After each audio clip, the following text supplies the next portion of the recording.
মার্জারের তালিকায় থাকা 5 ব্যাংকের আমানতের টাকা জোগাতে বীমা তহবিলে নজর কেন্দ্রীয় ব্যাংকের।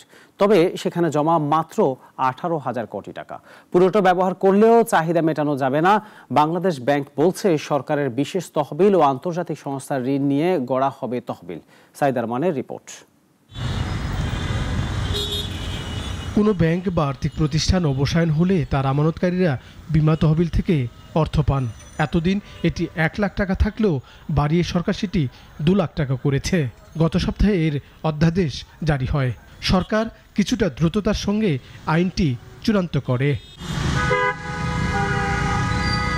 মার্জারের বিবেচনায় থাকা 5 ব্যাংকের আমানতকারীদের স্বার্থ চিন্তা করে নতুন আইনটি প্রণয়ন হয়।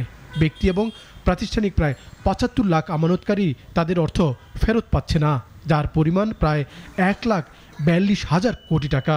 ফলে এসব ব্যাংকের গ্রাহকরা বীমা তহবিল থেকে এখন 2 লাখ টাকা করে পাবেন। তবে এখন প্রশ্ন, বিপুলে আমানত বীমা তহবিল থেকে মেটানো যাবে কিনা, কত টাকা জমা আছে এইখানে। বাংলাদেশ ব্যাংক বলছে এখানে মাত্র 18,000 কোটি টাকা জমা রয়েছে, আর পুরো তহবিল ব্যাংক খাতের সব আমানতকারীদের স্বার্থ রক্ষায়।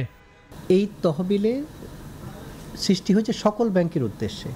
61টা ব্যাংক, এদের যে কোনো একটা ব্যাংক লিকুইডেশনে গেলে তার আমানতকারীদের কীভাবে তাদের দাবি পূরণ করা হবে সে লক্ষ্যে এখন মার্জারের আওতায় আসছে যে 5টি ব্যাংক, সেই 5টি ব্যাংকের উদ্দেশ্যেই এই তহবিল গঠিত হয়েছে, ভাবার কোনো কারণ নেই। বীমা তহবিল দিয়ে গ্রাহকের চাহিদা মেটানো যাবে না, এই চিন্তা বাংলাদেশ ব্যাংকেরও। তাই সরকারের বিশেষ তহবিলের 10,000 কোটি টাকা পাওয়ার অপেক্ষায় সংস্থাটি। তাছাড়া পাওয়ার চেষ্টা চলছে কোনো দাতা সংস্থা থেকে ঋণের। মূল বিষয় হলো যে শুধুমাত্র আমানতকারীদের দাবি পূরণের লক্ষ্যমাত্রা নিয়ে কিন্তু মার্জার গঠিত হচ্ছে না।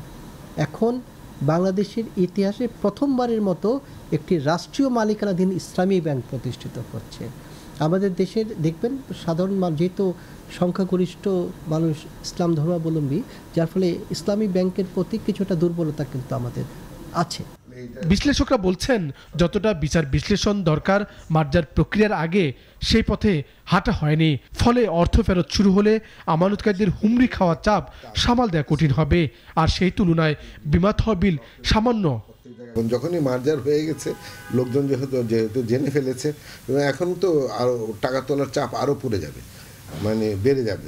সেই ক্ষেত্রে এই শুধুমাত্র আপনার কি বলে আমানতকারীদের বিমার টাকা দিয়ে এটা পরিশোধ করা যাবে না। সেখান থেকে যে নাকি ওনার হবে, মানে government will have to provide some fund. Bangladesh bank বলছে বীমা তহবিলের পরিমাণ খুবই কম। যে পরিমাণ টাকা জমা আছে তাতে গ্রাহক প্রতি 2 লাখ টাকা ফেরত দিতে হলে বড় আকারে একটি ব্যাংক অবসায়ন হলেই সামাল দেওয়া যাবে না। সাইদ আরমান, নাগরিক, ঢাকা।